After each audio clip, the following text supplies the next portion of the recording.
Hello out there. My name is Séan McCann, and today I'm going to be digging deep. I'm Mark Sutcliffe. Welcome to Digging Deep, presented by Zen Books and Abacus Data. Digging Deep is a series of one-on-one conversations with thoughtful, accomplished people who come from many different parts of life: business, music, entertainment, media, and in at least one case, space exploration. Digging Deep is all about hearing people's life stories and all of the powerful lessons and valuable observations and unique perspectives that they can share with us. And we do it in two parts. We start off with some rapid-fire questions that reveal little pieces of information about the guest, and then we start digging deep into those stories and life lessons. Our guest today is Séan McCann.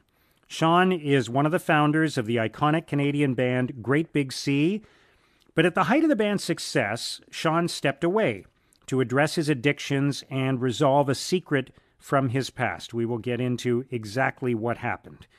He has since traveled far and wide to speak and perform and support others. I've seen Séan perform many times as a solo artist, and his music is amazing, but his message is even more powerful. He and his wife, Andrea Aragon, recently published a book about their story called One Good Reason. Séan was recently honored with the Order of Canada for his advocacy on mental health and addiction. And in our conversation, Séan and I talk about how he confronted his past, how difficult it was to share his secret, how he quit drinking and drugs, the ultimatum his wife gave him, and how he faces down challenges today. It is truly a remarkable story. Now, one last thing before we get started. If you like what you hear, then please post a review on iTunes and elsewhere. Share this podcast with others and subscribe to it. And if you're looking for more information about the show, if you want to read my daily blog where I post every single day of the year, or subscribe to my newsletter, The Weekly Dig, which has 5 very quick items I've learned about each week, please go to our website. It's letsdigdeep.com, letsdigdeep.com. Now, let's start digging deep with Séan McCann. Séan, it's a great pleasure to welcome you to Digging Deep. I really appreciate you joining us today. I have really enjoyed all the conversations that we have had in the past, on the air and off the air. I've always learned something whenever I talk to you. I value your perspective, so it's great to have you on the podcast. Oh, it's great to be here. I always like talking to you too, Mark. There's no rules. You can range. I like a roaming conversation. Well, I hope that's what we're going to have today. So we're going to start with some quick questions, and I'm looking forward to hearing some of your answers to these, and then we'll probe a little deeper into some of those answers and talk about your book and some other things. So what is your fondest childhood memory? Baking bread with my mother. Homemade bread at the kitchen table. She used to hit me with the dough, but in a playful sense, not hard. Yeah. Who was your hero when you were 10 years old? Easy. Macho Man Randy Savage. Okay. Did you watch a lot of wrestling? Yeah, my grandmother, who lived to be 89, she didn't believe men landed on the moon, but she believed in wrestling big time. And we used to watch wrestling, Maple Leaf Wrestling first, and then it went on to the WWE eventually. But we watched all kinds of wrestling. She loved watching wrestling. She was a teetotaler, a churchgoer, and a wrestling fan. Wow. What did you think you were going to be when you grew up? Priest. Okay. What's your life story in 6 words? Help, stronger, love, sing, share, survive. Yeah, I can see you in all of that for sure. What is your greatest mistake and what did you learn from it? I think the biggest mistake I ever made was letting drugs and alcohol, using alcohol and drugs to try and deal with my problems what I learned was that they actually led me away from the things that mattered and the people that really loved me. And for what do you feel most grateful? My wife, Andrea. What's been the best year of your life so far and why? I think 2015, because in 2015 we moved up here to Ottawa, and I put out my second solo record, I Love You, the follow up of Help Yourself, and which was actually in retrospect my fourth solo record. But second solo record, Sober, and I just felt like I had found my stride. I felt like we were fine, moving forward, and I felt momentum, and I was taking control of my own narrative again, and just I was able to execute and follow through on things that I wanted to do for the first time in a long time. And what was the toughest year of your life so far? And I know you've had some really difficult times in your life, so I know that's not an easy question. What would you say was the toughest year of your life? 2011. That's when that was the November 9th is when I finally hit the bottom and stopped drinking and using drugs, but started my recovery. But that was November 9th, and that year prior to that was the hardest year of my life, I think, and even because of that in some ways, because that wasn't an easy thing to do, and it was years of hard work, but so that was definitely it was a really hard year, but it was a necessary year, and it was the year that changed the game for me. And what one person has had the greatest impact on your life? Definitely Andrea, who stuck with me, my wife, Andrea, but also I've met some great people. Clara Hughes has been a real positive impact on me, and Sheldon Kennedy, and they both shown me, they're both survivors, and they're very strong people, and they've given me good examples of how to persevere. And I've met so many people in my work and over the past 5 years that have kind of, survived a lot. Annalise Boyer, great friend of mine who I met years ago, just a complete stranger who had a real positive impact on me. I've met many people like that along the road, but I think Andrea was the main one, just by being loyal. You use the word share in your 6-word life story. What is the most important lesson that you would share with others? I would say you're stronger than you think you are.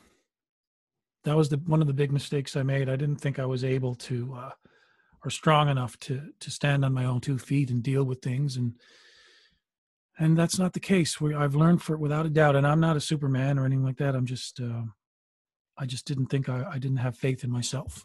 And if I had to say, I would say you're stronger than you think. What's the biggest factor or the biggest turning point that has led you to where you are today? Persistence. You got to do the work. You got to decide to help yourself and do the work. But if you don't have to be the smartest or the strongest person in the room to achieve your goals, you can if you don't give up, you'll eventually get to where you want to be. What would people be most surprised to learn about you? I'm an introvert. I value my solitude. I am naturally nervous around people. I'm anxious. And even though I'm in front of people, it's usually on a stage where I have, a dozen or 20 feet of space that I'm in control of. But I don't do well in crowds of people, in close quarters, and in schmooze situations. I suck. I really am not I'm naturally an introverted person, even though I come across as an extrovert. I've learned to focus my energy at certain things very effectively. But generally, if you drop me in a crowd of people, I don't feel safe. I'm still not over that. Yeah, it's just as an aside. I mean, I've been at events with you where there is a big crowd, and we've talked about it at the time, and I know what you mean. And I don't think I feel it as strongly as you, but I can relate to that. And I've had some good conversations with you on the sidelines of a big event. I find it very overwhelming. I can only focus on one face at a time, and I like to focus on one face at a time. And when people talk over each other and there's multiple conversations, it just sounds like noise to me. I can't process it. I'm not good at. Some people are great at that. Politicians are really good at that. A lot of rock stars I know are good at that. It requires a certain level of superficial listening. Yeah. It's just noise is usually met with more noise, and I don't feel comfortable, as the word, I guess, in that situation ever. I like to be at a table with 4 people I know, or in front of a crowd of people that I have a message for. It makes We more sense. Sure. Now we all know what your talents are. We've seen them and heard them. What is the secret talent that you have? I'm a good baker of muffins. I make excellent, healthy blueberry bran muffins that I've come to rely on. I'm not really good at other things in the kitchen. I'm a good paddler too. I'm a good kayaker, and I'm learning to be a good backcountry hiker. But yeah, muffins are my secret. People know that I do other things, but I don't know if anyone's ever had one of my muffins. I'll have to make you one sometime. Okay. I look forward to that. What's the most fun you've ever had? I think it would be when I was, 10 and 12 years old, when I was first allowed to go camping with my buddies around the bay in Newfoundland, out in Gull Island and Northern Bay. It would never happen today, but we were cut loose. We took our tents and we actually used to build forts miles in the woods, and we'd go in there for days. And we had no cell phones or anything, and we'd bring in our bacon and beans and hot dogs, and we'd catch trout. And it was a very Tom Sawyer-ish situation. I would never let my kid do it now, but we had such a great time. Like, we were free. We were almost teenagers, and I still have dreams about those times. We laughed and told jokes and made up swear words. It was just great. It was a great time in the woods. Sounds wonderful. Yeah, it was good. What's the scariest thing you've ever done? Facing my own truth about the sexual abuse I suffered from a priest when I was a kid. That was the scariest thing I ever had to do. What's your boldest prediction for the future?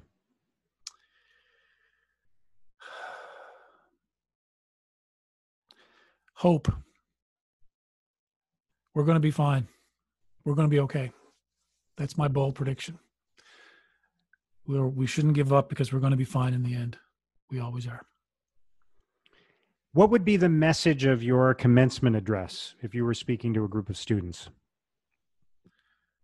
I would say students. I would say that I would emphasize that your future is unwritten. Your future is unwritten, and it's up to you to take your narrative of your life. You only have one. You have one big story to tell. Take the time and write it well, and write the one that is truest to you, the real one. It's always the better story. And to that end, just don't give up until you get to the end.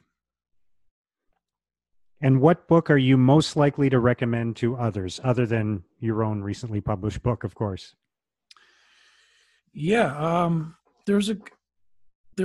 stumbled across this book called The War of Art. And as an artist, it's written by Stephen Pressfield, who's written some movies and stuff. I haven't read his other books, but this book is literally about the struggle of an artist to overcome any number of things on a daily basis to just get it done. And he draws distinctions between, if a real artist and a hobbyist, and the differences are in determination, and being able to show up for work and get it done. And it's been really helpful for me, because you get into songwriting or book writing and stuff, and it's very short book, and very short chapters are usually a paragraph or two, but it's very eye-opening from an artist's perspective. It's a great book, The War of Art, and it really is a war. It's a struggle. And if you consider yourself an artist and you find yourself not struggling, then you probably aren't, because it's a battle to get to get to what's real. It's meant to be a battle, right? Yeah, it's not something, and that's why I, when people ask me, well, how do I become a singer-songwriter? How do I become this? I want to be like a writer or whatever. I'm like, first of all, are you ready for this? Because this means total commitment. And that's what this book is about. Understanding what total commitment is, and how necessary it is to be an artist. Sean, thank you for answering those questions. Coming up, we'll start digging deep. We're just going to take a quick break so I can tell you a little bit more about the presenting sponsor of Digging Deep, ZenBooks. ZenBooks is Canada's go-to cloud accounting firm. They are not your typical accounting firm. I know the founders, Colin and Eric.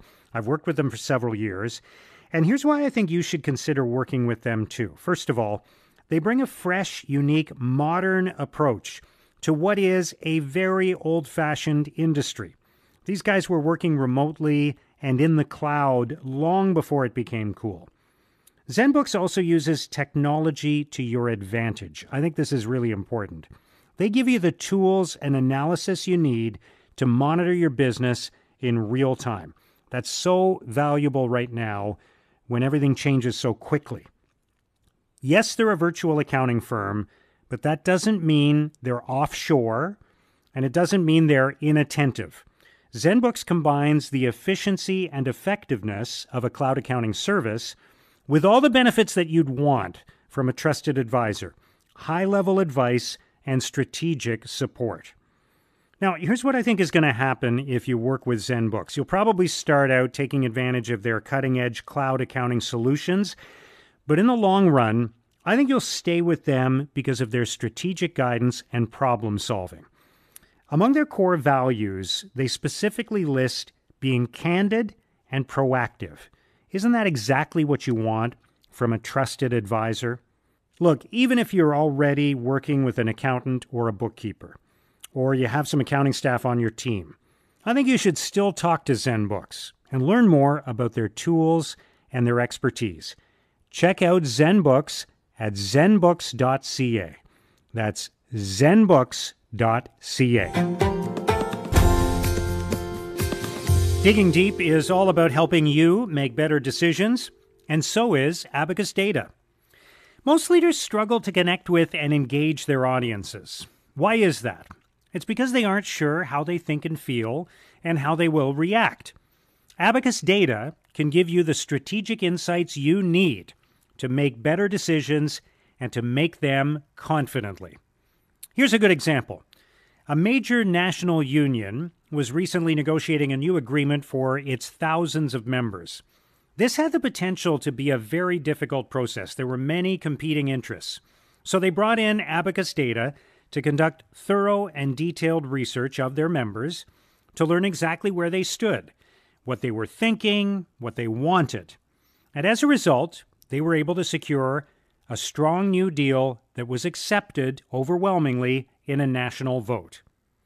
Abacus Data helps all of its clients understand what's really happening in the minds of their employees, clients, and stakeholders.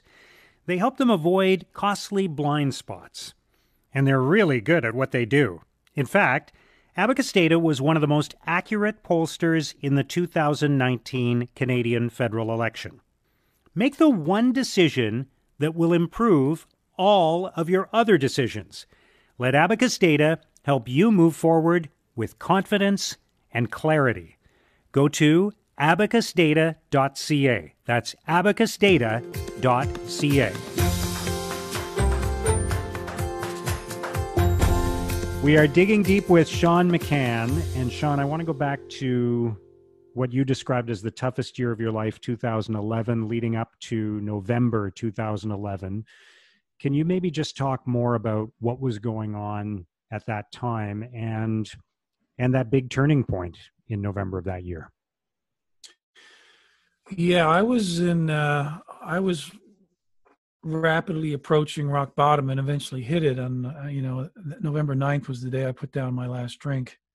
But that's when I lost control. And with addicts, you think you're good at drinking or using drugs until you're not. And that usually presents itself in a complete loss of control of your life. And that's where I got. Now, I was married with 2 kids, and so the consequences were severe. And I, eventually came clean and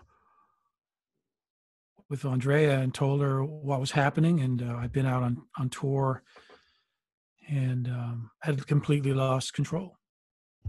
and I had to tell her about it, and I almost lost her. And I was prepared to I knew I had nowhere else to go. And, the decision then was with her to like either stay or go herself. And she decided to stay, and I had conditions, and I had to stay sober. So I kind of created in a weird way, I kind of created a do or die situation for my own self. And I made the right decision, and I was able to, with her help, to stay in the game and stay alive. I don't think I'd be alive today if I hadn't come through that the hard way, unfortunately. And now I spend a lot of time trying to tell people about that, and hopefully I can circumvent or interfere before they get to that point, because getting to the bottom is not something people say it's necessary, but if you can turn your life around without going through that, that might be a good thing too. And obviously it's been 9 years now, since 2011. And I know it's not a linear path. People portray it sometimes that way, this big turning point, and then it's just happily ever after. It's obviously not. It's much more difficult than that, and there are many ups and downs and detours and all of that. But can you unpack what it took to be successful at leaving that lifestyle behind and finding a new way forward? I kind of relied heavily on just leading an authentic life. Like the problem with addiction is it's a liar. It's a thief. It steals your life and it lies to you. And I had created a scenario in the band I was in, Great Big Sea, where there was a party. I really had built a perfect scenario for me to be an addict. Like blamelessly, and it was all phony. It was all serving that master. And so after I knew to get to move forward, I had to kind of like, no, let's stop telling lies to ourselves and to myself, and just try to live an authentic life and deal with your truth, which is a difficult thing to do. And figure out why I was drinking, and I had to go back and revisit the reasons, which would be in my case, sexual abuse and stuff. And the people have reasons. And I just, without doing that, like there's ways to quit, and there's different programs and stuff, but I really think it comes down to the root causes and the real truth, not the truth that we want to tell ourselves, but the actual truth. And that's what I cling to now. And it's an unpopular theory in some ways, because it's not the easy way, but it's the only way. And that works. It's it's almost like chemo. It's going to hurt, but it'll save you in the end if you can survive. If you can survive the treatment, which in this case would be truth for me, pursuing that life, then you'll be stronger. And once as you get stronger, as you experience this resistance, you become more and more confident. And not that it ever gets easy, but it does get easier. Like you do get confident in your decision making.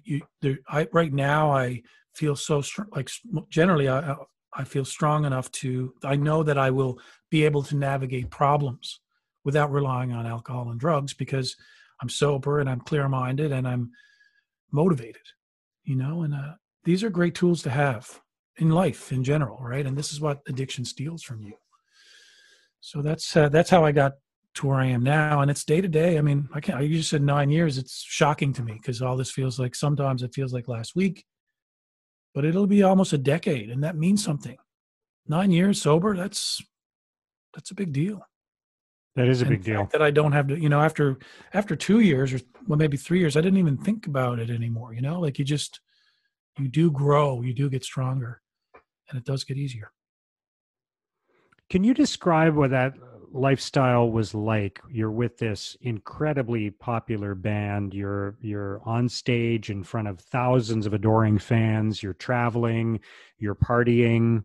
You guys were kind of the original kitchen party band. So as you say, if you wanted a lifestyle with alcohol and drugs in it, you could not pick a better one, right? Oh yeah, we coined the term kitchen party. That was us, and we were hailed as Newfoundland's best ambassadors. And we were trying to, after the cod moratorium, there was an active movement to promote tourism, and we were perfect for that. And part of that was the kitchen party motif, which is lots of drinking and singing together. And we combine those things because people like to drink and people like to party, and we were the best at that. That's exactly what we did. And part of that came with an expectation that we actually did drink, and we did. It wasn't all an act, and I was the biggest one in our group, I would think.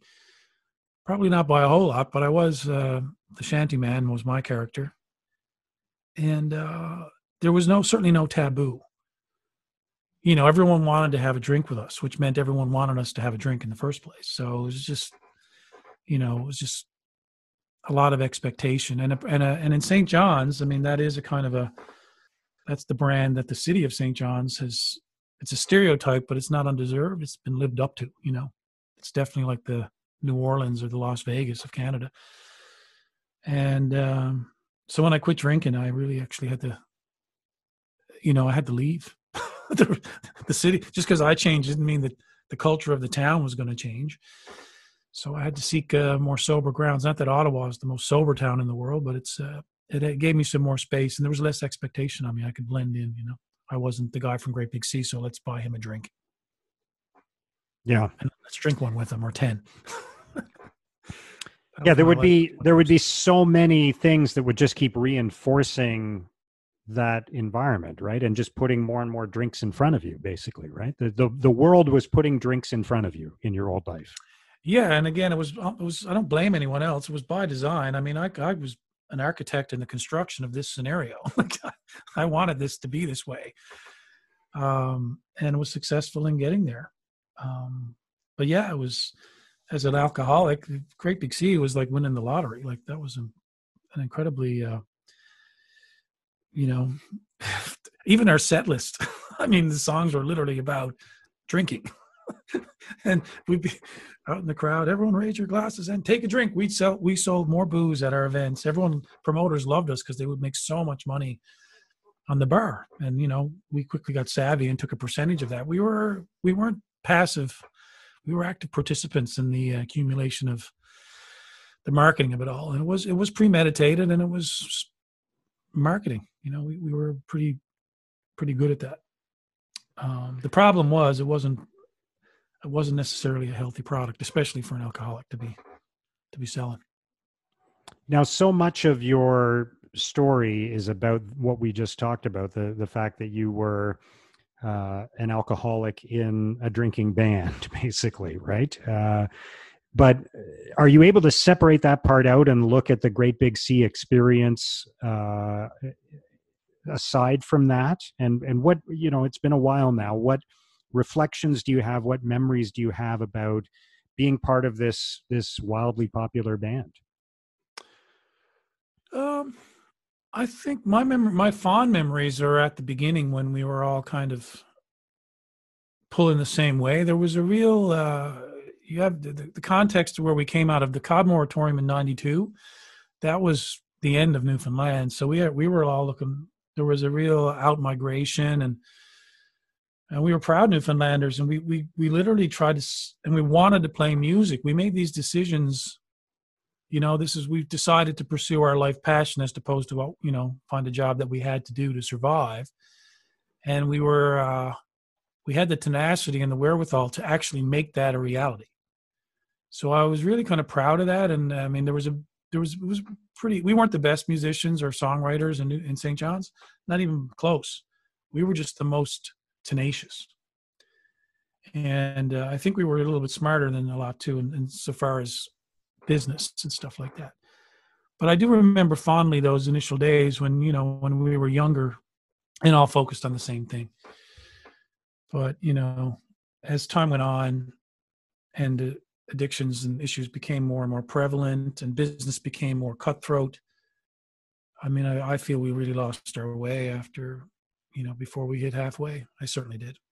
And then it became a really inauthentic experience for me. And I'll admit it was about the money for me. And I can't speak for anyone else, but, it was about the money. It was about, and probably more importantly, the drinking was a major thing. Now, how that affected the audience, and I get a lot of people who say, you were such a, I know you suffered, but you were such a positive impact in my life. And I have to chalk that up to like, it's all part of there's a reason for everything. And I'm not sorry I shared the truth of my thing. And I don't want to take it away. Anyone who's had a positive experience, and many messages I get, you changed my life. I was at a dark place, and seeing Great Big Sea lifted me up. I get a lot of that, and I'm like, yes, good. That makes me feel good. It's good that you shared that with me because I didn't experience that myself, So all that's positive to me. But I just, to be honest, I have to go back a long way in time before I feel comfortable in the authentic reasons for what we started for behind it. Is being on stage and performing in front of a crowd that is singing lyrics you wrote and just showing their love for you and going on tour and people adoring you at every stop, is that kind of like a drug? Yeah, it's not a healthy thing, but it is an addiction. It's not that's not the addiction that got me. Mine was literally alcohol and drugs. But I believe it is an addiction, and I believe that it's a really strong addiction. And I think it's really unhealthy because it is not authentic. It's really not a truthful thing. And it's full of lies. How can you love something or somebody you don't know? And certainly in an extreme way. And when people absorb that, they get addicted to that. It's attention, and even though it's not a healthy attention. And what I noticed about a decade in was a lot of meeting fans and stuff. A lot of them were attracted to us in an unhealthy way. Like they were people that would come to 200 shows a year. And they read into everything we said. I mean, we didn't change our set list for a decade. Like it was all the same show every night. We didn't break, if it ain't broke, don't fix it. It was a battle to get a new song on stage because we had so many favorites. And again, people wanted to hear them over. Mary Mac every night, Patty Murphy every night, General Taylor every night. Write a new record. That's great. That's what we kind of had satisfied the record company's thing. But the show, I mean, got to play the hits, fair enough. But I felt deep down that a lot of people weren't like encouraging that wasn't helping them mentally either. It always made me feel a little weird and a little sick, to be honest. And again, the addiction for me wasn't the attention. If anything, I always, instead of getting off the bus and saying, we're going to the pub, the Great Big Sea Party's going here, which was a standard thing where you could be adored in close range, I'd wait till that out-migration would happen, and I'd go to the bar where no one was and drink there with people who didn't know me. It was just, where do the hardcore drinkers go? Instead of going to Finn McCool's, I went to whatever the dive joint was, and I never even used to use my own name. Both addictions, both hardcore, both dangerous. And yet you have the capacity in that role to have an impact, right? I mean, you are having an impact on people's lives. I know you're having a different kind of impact now, which I want to talk about in a moment, but you are making people happy, right? So there is some value to it, isn't there? I think only when so far as we hit them on a deeper level. I mean, honestly, my opinion is that it's easy to make people happy if you tell them what they want to hear and you drink with them and supply them with alcohol. That's going to make people happy. And there's and it's a superficial happiness. It's not a deep-seated happiness. It's fake. It's a Band-Aid. So if you came to a Great Big Sea show because you needed to get ripped and forget your problems and get loaded, then no, I don't think that was a good use of your time. If you came to a Great Big Sea show and you were deeply depressed and you were lifted by some message in some song that wasn't about drinking, and there wasn't many of those though, then I'm glad, you know. Yeah. But what if you just came to a Great Big Sea show, as I did in Ottawa? Can't remember when, but probably late 90s, early 2000s. And I don't drink, so I didn't drink. I just liked the music. Had a great time. Good. I'm glad that. I mean, there was music, you know, and that's great. Again, I'm the one with the skewed perspective here because I'm on the inside looking out. And all I can tell you is, for the most part, what we delivered is what people asked for, you know, and the brand we were selling was, you're okay, I'm okay, let's have a drink and forget our problems. Now, when you say it like that, you can understand that, you can see why that's an easy sell. You know, it was literally, this is not a challenge. And maybe that's why people love the band. We catered, we worked hard to make sure we delivered what people wanted right now, tonight, Saturday night. Our big joke was every night was Saturday night for us. We delivered. And so we were easy to like. What's not to like about that? You know, it's just, again, I don't think we inspired a generation of alcoholics or anything like that. In fact, if anything, I think as we got older, we turned into this family band because we were clean. We didn't curse and swear. We didn't have any, dark messaging up front. But I mean, again, the disparity between what we put out there, certainly, and who I actually was. I mean, it just points to me like it's not true. You know what I'm saying? Like, and again, I don't want to ruin it for the fans. I mean, great. I'm glad you were happy. I'm glad you enjoyed the concert. I wish I enjoyed it as much as you did, I guess is what I would try to say. But, you know, what's really hard to do is try to go out there and, I mean, there's a value in that. Yeah. So music is entertainment.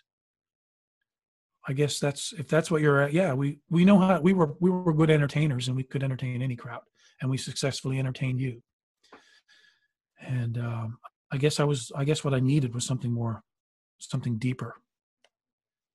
And now, when you get up and perform, and it's a smaller crowd, and it's mostly music you've written more recently that is connected to the experience you've had over the last 9 years, is that a totally different experience for you? Is that an experience where you are finding that value, and where your validation is coming more from within rather than in terms of the applause coming from the thousands of people? Yeah, I think so. I think my songs have gotten stronger. They say more. I mean, one thing I've learned about the music business, if you want to move forward, say nothing. It's the same as politicians. Say as little as possible. Offend no one. Say what people want to hear. You'll sell more tickets. You know, and so what I'm doing now, I mean, part of the reason I'm not in the band is because I started to talk about this stuff, and we didn't want this kind of messaging. This was not good for our brand. What I'm doing now, and is not on brand with Great Big Sea at all. And it's, you know, it's cost me a lot of income. It's not, you know, if you talk to an advertising person, it's like, no, just keep doing that. Don't interfere with the flow of money. But I understand that, but I'm making a conscious choice to point out the negatives that go with that, and my own experience is what I can speak to. But when I'm at a concert, what I've taken from the Great Big Sea thing is how to entertain people, how to connect with people and like crowds, and how to write anthemic songs that people can sing along with. And I really believe that, you know, if I had a positive memory from Great Big Sea, you know, we would get people to sing with us. The crowd all learn the words, you know. And I guess the big change, I think there's power in that. The pivot for me is like, now we're not singing about drinking. We're actually singing about being stronger for not doing that. Like, the messaging has changed. But the anthem, but there's still strong songs, and there's still positive songs like Stronger or Victory Song or This Life is an Ocean of Love. These are songs that are that would fit in Great Big Sea's canon completely. They're positive, they're uplifting, they're meant to be sung with full breath. They just leave out the black rum part, and so I stand by that work. And as an artist, I think that's an evolution. Again, our set list didn't change for over a decade, and as an artist, that's not good enough. That's dialing it in. That's stagnancy. That's the easy way out. It does make sense financially to give the people what they want, but as an artist, I think part of the responsibility is to literally challenge people to follow you, to go where you're not afraid to go, to go to places and take people to places that are scary and dangerous or unknown at the very least, and guide them through that. So that's where I see my role now. It's an evolution, and everyone has their own path, and I think that I made some big changes in my life, and but that didn't mean the band or the bus or the brand changed. And everyone has their reasons for keeping those things the way they are. But once you make a decision to follow your authentic life and your heart, and knowing full well it's going to cost you, but as an artist, you have no choice. If you want to call yourself an artist, this is what you do. You work hard. You dig deep. Dig deeper, just like this. So, exactly what we do. Yeah. So, but it must feel so much more authentic for you now. And I know what you do now is not just get up on stage and sing songs, but you talk about your experience. And sometimes you talk without your guitar too, right? You speak to young people about mental health. You speak to them about addiction, about your experience. So that's got to be so much more fulfilling for you now. Yeah. I mean, I'm very open and very honest with people. I love it when I can have an honest exchange with people. So I like to do speaking engagements, and I was the guy. I mean, about 5 years before I left Great Big Sea, I stopped doing the meet and greets because they were so phony. Like, they were just, people thought they won a contest and they thought they were going to have dinner with us, and all it really was 90 seconds. Cattle call, line up of 200 people in the back in the stadium, photo. And some people, that was it. They loved it. But many were like, that's it? And I just felt like we're cheating these people. These people worked hard to win or paid extra or whatever. It was just, but now, I mean, so I just stopped. I was like, I can't do that. I won't do that. But now it's more like, I want to hear what you have to say. I want to hear what you think about what I just said, and see how it affected you up close. And there's that energy that's it's edgy, but it's real. And it's not about, what I do now is not about telling people what they want to hear at all, or saying what I think they want to say. It's saying what's real to me and hoping that it helps. So it's a very different conversation. Like, it's just not the same thing at all. What I've tried to do is take the things I've learned from Great Big Sea and apply them to where I want to go next. I want to talk about your childhood and some of the experiences you had, and this obviously incredibly traumatic, life-changing event that happened in your teenage years. You said when you were a kid, you thought you were going to grow up to be a priest, and then you were abused by a priest. And obviously that's a life-defining, life-changing, life-altering moment. I mean, how do you, I know you don't have to share anything about this that you don't want to. I know you talk candidly about it in your book, but we've heard other stories of people who've been through that experience. And there's so much of a power dynamic in there that is just it's so abusive because of that, right? You're someone who's growing up with, it's not just a friend or a relative, it's a representative of God. It's that's how serious. There's nothing more powerful. Yeah, there's no person who had more power over a situation or could manipulate a situation than your local priest. And, I was always, I guess, a philosopher at heart. I was always a big reader and interested in deep questions like, why are we here? But I was also indoctrinated from baptism into a faith, a Catholic faith. So all these answers were there, like the hard questions in life. What does life mean? Why do we die? Um, just deep questions that are hard to kind of, that there really are, there's no answer for. And, you spend your life trying to figure this stuff out. And if you're an artist, I guess, like me. And the convenient thing about a faith like a religion, like Catholicism or any religion, is that it provides those answers. Gives you, here's the answer. So you don't have to worry about that. That in and of itself is dangerous, because life is about, what I've learned is life is about trying to figure that out. And it's not, here's the answer, just have faith, and you don't have to worry about that. That's just control.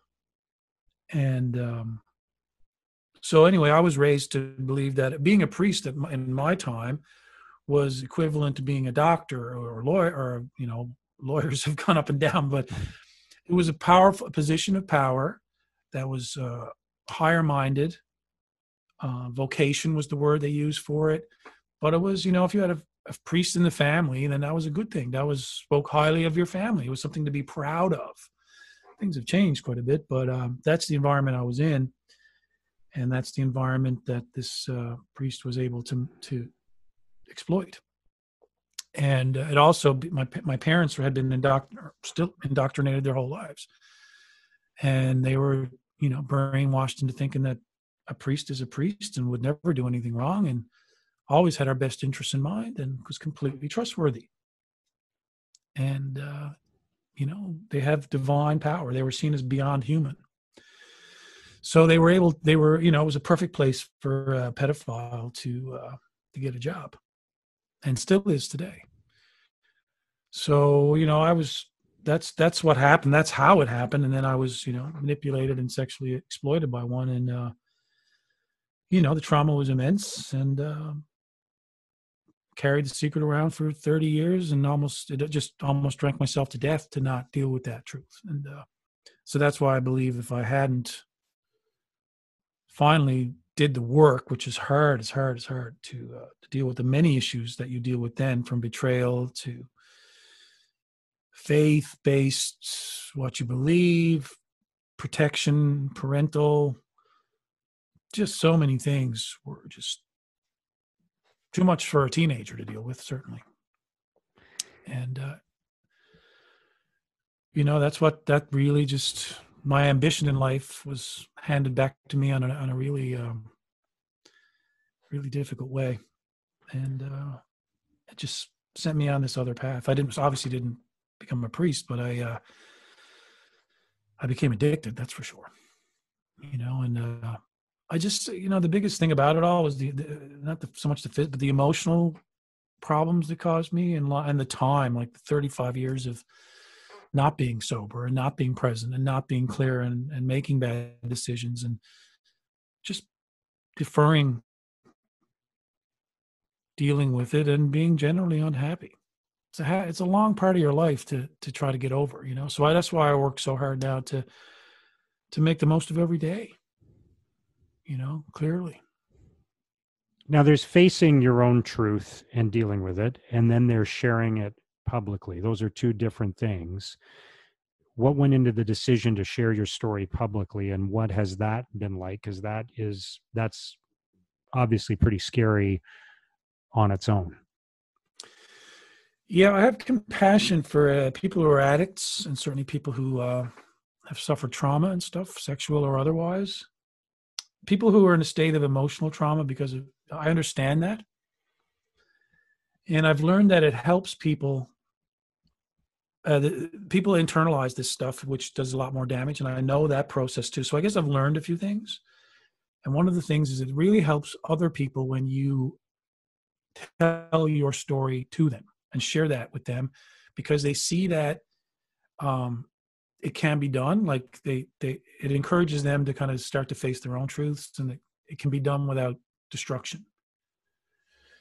And, I had to, I mean, I learned from other people, Polly O'Byrne, Clara Hughes, Sheldon Kennedy. These are people that I watched unfold themselves very publicly and tell deep and dark, like they're just share this truth. And they, instead of being damaged by this, they were stronger. And it showed me how to move forward without fear. And I think it's important that I do this. And the reason we wrote the book is we believe it'll have a positive impact because it's happened to me. That positive impact has happened to me from seeing other people do it. So I just, that's why I do it. There's a certain amount of pain that every time I go to like I'm always hard on my sleeve now and open and stuff. And there's a certain amount of pain that's still there, but there's no fear of it because I know I can deal with it. Like I'm strong enough to deal with it. And I know that sharing the benefits to other people, I believe will be worth it. This little bit of pain that I might feel. But I've moved forward. I'm not stuck anymore. And if I have one goal, especially for addicts, like if I can quit, then you can quit. Like and here's how, and you can do it. Like these are simple messages, but they work. And I really don't, having lived through it, I really don't wish it. Addiction is just a horrible loss and a waste of lives. And it unlike a physical disease, like, well, that's not a good example, but it impacts everyone around you. Like it's not just you that suffers; it's everyone you're in contact with will suffer. And so I try to do this. If I can influence one positive person or change a life that day in front of me, I know that even then, that person, I'll be affecting multiple people. Because everyone that person was going to negatively affect in their lives will not be affected negatively by that person's actions. So I see great value in doing that work, and it gives me a sense of purpose. It helps. Well, you've had a huge impact. I want to understand a little more about what it means to deal with all of that stuff, though. What steps do you take? How do you process that? How do you go back and deal with the multitude of issues that arise from the event that happened to you, to your response to it, the drinking, the damage that's caused by the drinking, and all of that? What's the process for doing that? Well, that's the one day at a time thing. I think, for me, it's what I've learned is I need a certain amount of solitude for me. I need to be alone for parts of, my time. I need to be physically strong. I need to go paddling till it hurts. I need to run till it hurts. I need to physically stress myself pretty much every day. And it's more about it's not about I want to look good. It's about my mental well-being. I need to connect musically to as much as I possibly can. And that's hard now in COVID times because my connection musically is generally a shared experience.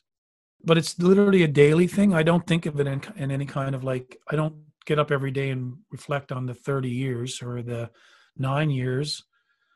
I literally have to look, and I advise this to anyone, whatever way you live your life, is just like the future is a fragile thing. And so I try to keep my eye on what's going to get me to the end of the day. What do I need to do today to be happy, healthy, and responsible and clear? And and usually that means, how do I help those around me? How can I help my kids today? How can I help my wife today? And those simple series of little acts. And then the next thing you know, you're at the end of another day, and it was a good day. And that's a good feeling. And that's a feeling that I didn't feel for a long time. And you might, and if you live your life this way already, great. Don't take it for granted. Many don't. Many can't. Many get to the end of the day and they just regret it. And a day with no regrets is a great day. That's very powerful. I want to talk more about Andrea, your wife. You wrote a book with her. I'm curious to know about that process, writing a book with your wife. But just tell me about Andrea and the role she plays in your life and what you love about her and why you are most grateful for her compared to anything else in the world. Well, it's, I don't believe in religion anymore, but there's definitely if I have a religion, it's music. I mean, that's a spiritual thing for me. But there's this kind of like people fall into your life, and we met by accident. We came, we were brought together in a very unlikely way, and sometimes coincidence. I'm more aware of. I pay more attention to coincidences now than I ever have before, and it was just it was like a gift. Anyway, she's proven to be the most loyal person I've ever known. And we don't have a perfect, we don't get along all the time. Marriage is a battle. It's not against each other, but it's work, and it's hard. But, if you're going to invest your life and time in someone, you want to be with someone you trust completely and who loves you enough to put up with your bullshit and love you in spite of it.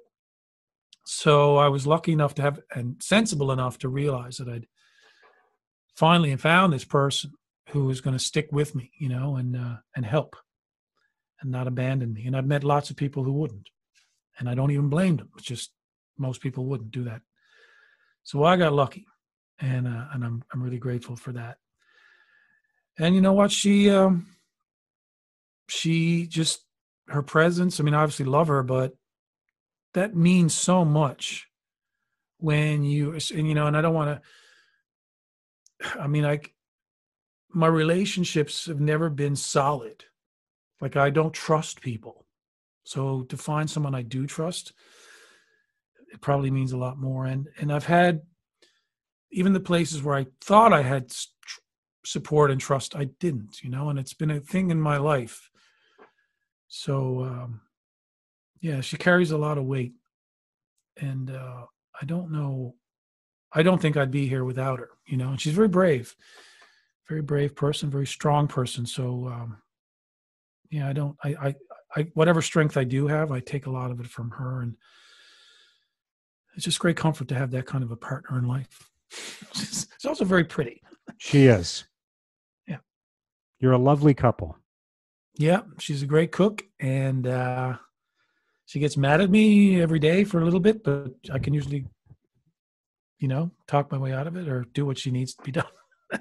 But marriage is not, it's hard. It's difficult. You're a married person, and, if you're lucky enough to find the right person, then it's worth the effort, really. And I'm just, hopefully she continues to feel that way about me too. I'd be lost without her. So writing a book with her, though, what was that experience like? Because this was originally going to be your book, right?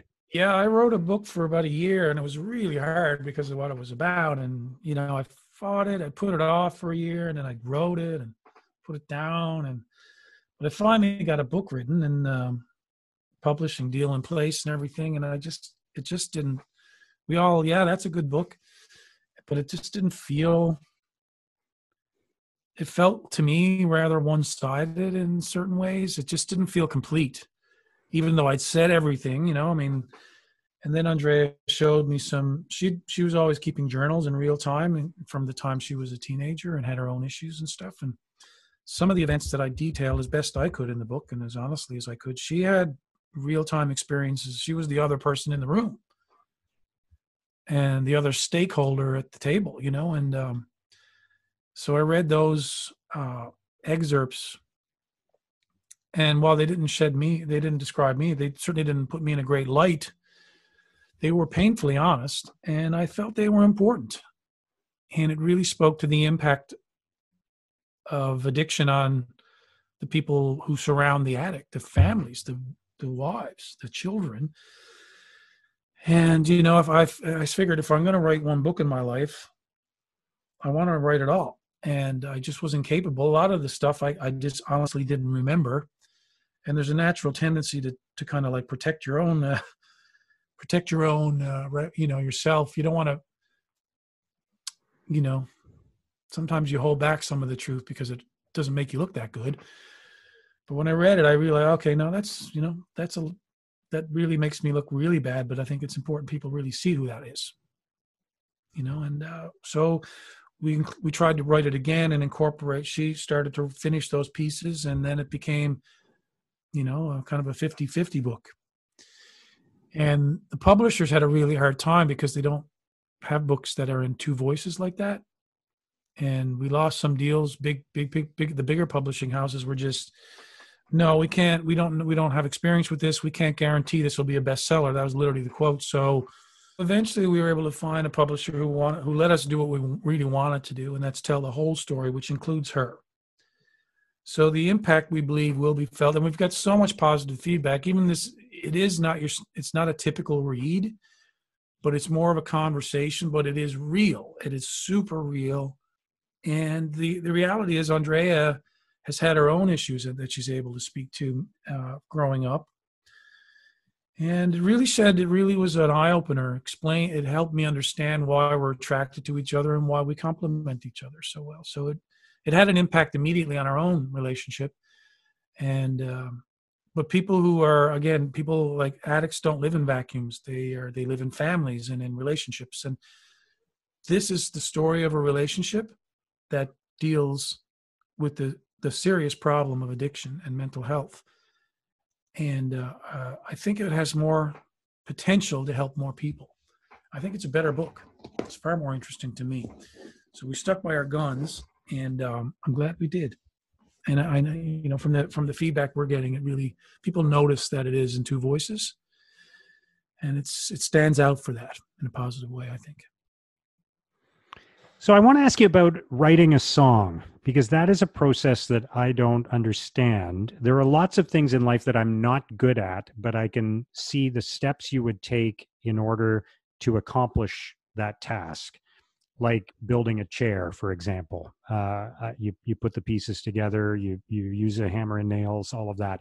I can't grasp what the process is of writing a song and how you pull all those different elements together. So can you shed any light on that? So many different songs, different kinds of songs. Some are just entertainment, some mean something, and I'm drawn to the meaningful ones. And there's, for me, the difference in, a song is essentially a poem, a sonnet with a singable chorus. You want people to be able to sing. So there's two parts of a song. There's the lyric, the words, and then the melody. And the melody is really, the lyrics you can work for years at the lyrics, but sometimes the melodies, they're truly the really, where do they come from? Yeah. And this is the kind of like music as religion, like these are really melody and music, even though we all have it in our makeup as humans, like we really don't know it's a language that comes from somewhere else. It's a universal language, which is the only one I think we really have. But how we all have it, it just speaks to a connectivity that's a spiritual one and not a physical one, because it overcomes war. It's the best part of us. It's the best part of human. So I've been drawn to it. I've always been inspired by music. I've always been a fan of music. I loved songs and singing. Always made me feel better. But, writing songs, there's definitely song factories. Like there's people that gather together in Nashville and spend all day writing hits, and sometimes they work. There's formulas that you can follow. But how does it happen for you? What comes first? Does the melody materialize in your head somehow first, or is it a lyric that appears first? Yeah, I've gotten a lot more careful about it, and a lot more I've had to be more patient. I wait for these things to happen now more so, and I don't get. Sometimes you can chase a song, and it's really, it's just not. You can. We call it in the business polishing a turd. you can get drawn into, and you're like, well, that could be good if we just make it sound good. And a good singer can sell a song, a voice. There's certain things that resonate. And for me, a good test of a song is one that just which is not produced at all, because you can you can polish the turd. You can have a very mediocre song and make it sound amazing. Technology and all the bells and whistles. But if you can just write a good one, it'll still be good. If you sing it with just on a guitar or no guitar, it'll resonate if it's really good. So that's the big test. And for my process, I wait. I keep track of little melodies that come to me, and I save them on my phone for later use, because it doesn't usually come fully formed. But usually a song, to me, I'll have this idea, it'll be an epiphany, and it might be in the middle of the night. So I've learned to keep a pen and a paper, and I usually use my phone now, turn it on and record the idea. Because for a time I used to tell myself, I'll remember that in the morning, but that was just lazy. I won't. You won't. You got to get up and do the work then and chase the idea and stay with the idea, because that doesn't come from you. That comes from something else, somewhere else. You're just lucky it blew your way. Catch as much of it as you can right now. Go back to sleep, get up, and then try to interpret that, and then see why you had those thoughts or where it came from, but then write something bigger than you. Say something meaningful, and then use your experience to and what you know, and the melodies that are inherent in your mind and in your body.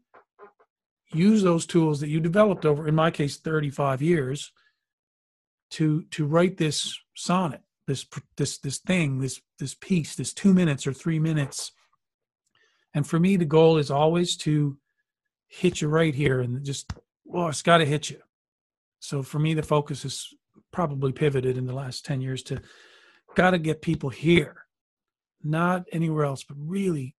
So anything that you set a standard for yourself, this is what I'm capable of. We don't do less than what we're capable of. And we punch above your weight. We always try to write above our weight. And sometimes that means waiting and being patient and not spitting out songs just because you can. And that's the process I go through. And for me, honestly, I'll accumulate all this stuff, and I'll have these little bits of pieces saved. And then my process in particular is to take all these little pieces and then put myself in solitude, either by the sea, isolated in a usually a harsh environment, alone, or in the mountains. And for 3 weeks or a month, and then I come out and I've got, a dozen or more fully formed songs. And then I'll let it sit, and I'll go back a month later, and I'll realize that only 6 of them are good enough to be called songs. And the rest, I don't polish. They just go away. I give up on them. I've learned to let go of stuff that doesn't meet the target. So that you need to set high standards for yourself, but it means just hard work to get somewhere. But if it doesn't, the big test is, there's 2 tests. One is that it really affects people physically right away. Physically, like a tear forms. It just there's something in that song that melts someone's heart really quickly. And the other thing is, if melodically, people remember it the next day after a hearing, or I do, or you just don't forget it. Something becomes ingrained musically in your head. That's the sign. These are signs of strong, lasting pieces of art. Well, so many of your songs meet that test for me. The muffins, I got to hear more about that. Tell me about your muffins. I just, a good muffin, like people, donuts, cookies, pie, cake. You and I share a love of sweet stuff, right? I'm a connoisseur of sweets. My addiction is now more about, I've got to be careful. Sugar is it's a big thing. And then most addicts, it's a gateway drug. Triathletes or consumers of cake. But, you have this kind of addiction. There is, it's not, to me, it's not so much a disease but there's this kind of, what speaks to the argument for disease is this kind of, these cravings that just go somewhere. Oh, yeah. But the muffin, I've always liked to muffin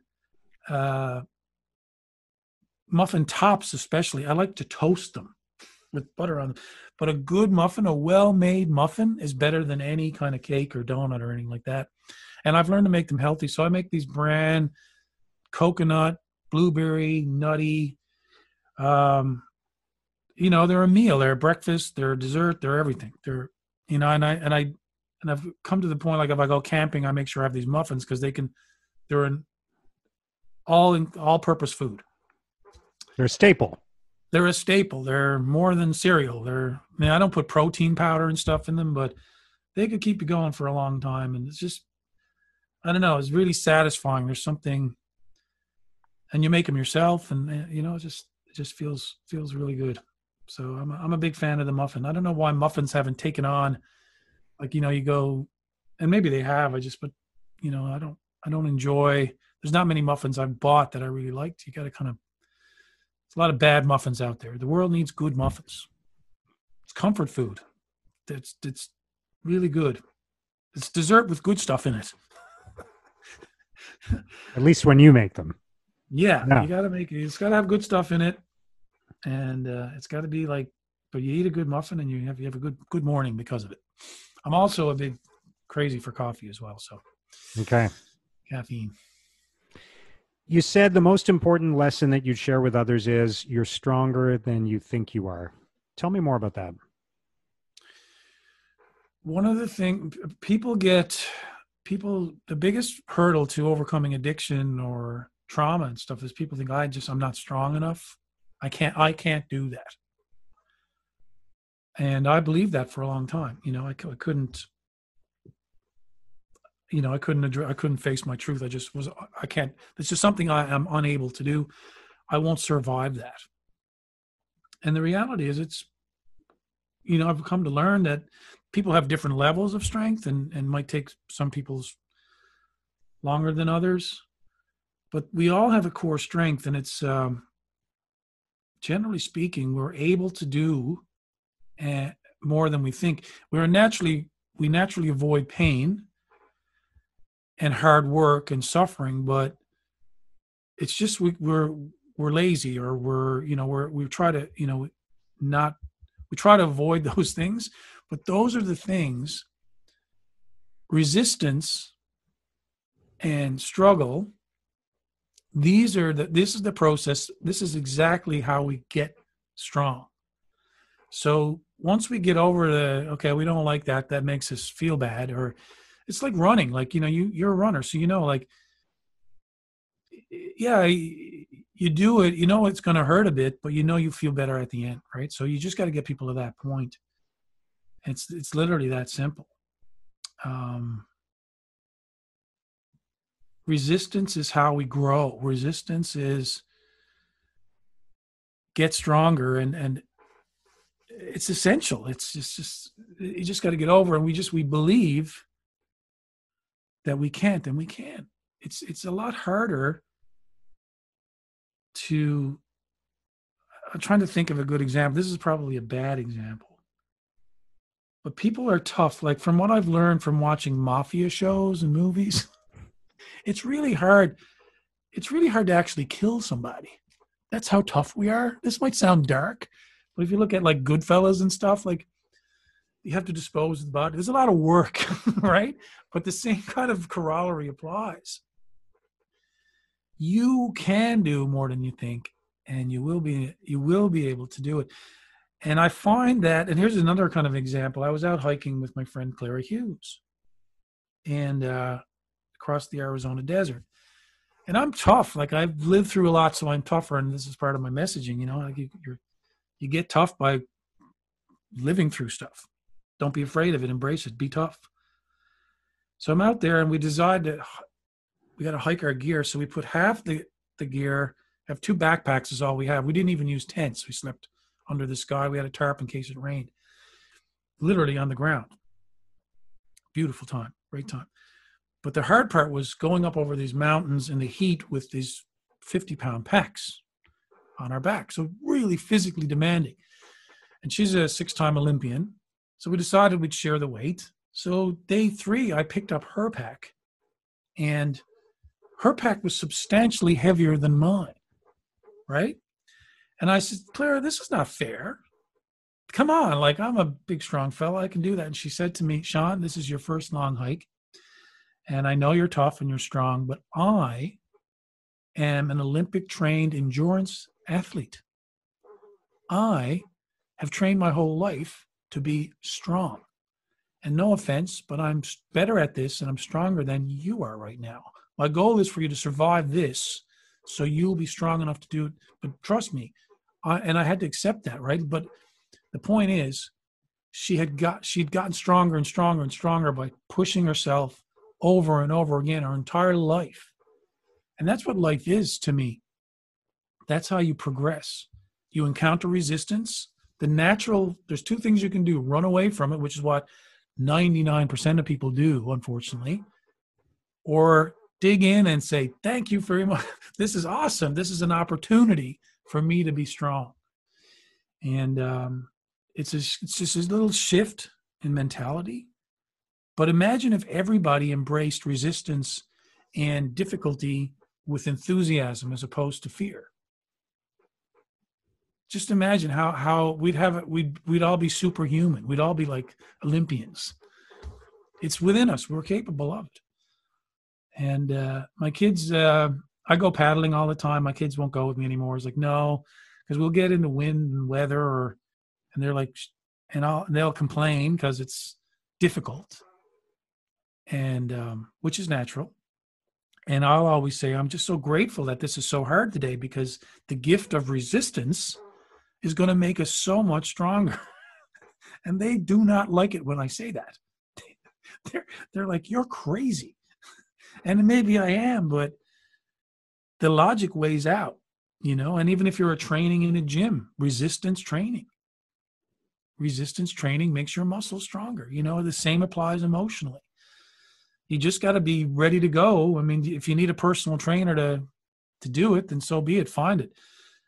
But it's worth doing, that's what I guess, long story short, the most difficult things in life are usually the ones that come with the greatest rewards. They are, just because it's hard doesn't mean you should walk away. That's the first sign that you should definitely go do it. And that, me just saying that out loud, a lot of people just will shake their heads and say, you're crazy. and I'm also willing to admit that, yes, I am a little bit, but so is everyone else. The ones that I worry about are the ones that don't admit it. So for me, the goal is strength, and the message is strength. It's a very powerful message, and you've done some very, very hard things in your life, and you've made the choice to do them, and I think that has benefited you, but it has certainly benefited a lot of other people as well. And your message is so powerful, and you've created so much hope. I'm grateful for everything that you've done, Sean, and I'm especially grateful for the time we've had together today. Thank you. Oh, thank you. I'm sorry. I feel like I talked your ear off, but that's it. We're digging deeper. Digging deep. You have to be fearless to go dig deep. And that's what I admire about you today. Thanks, Sean. Thank you, Mark.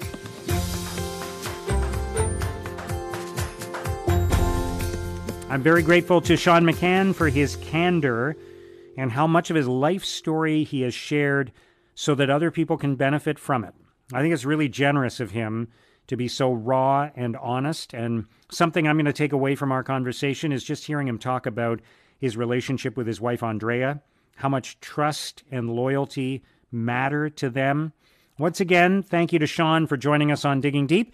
And if you enjoyed this episode, please review it and share it with others. That will only help us produce more great episodes. And if you want to keep digging deep into topics and lessons like this, then please subscribe to our weekly newsletter and read my blog. Our website is letsdigdeep.com. Letsdigdeep.com. Thank you for listening.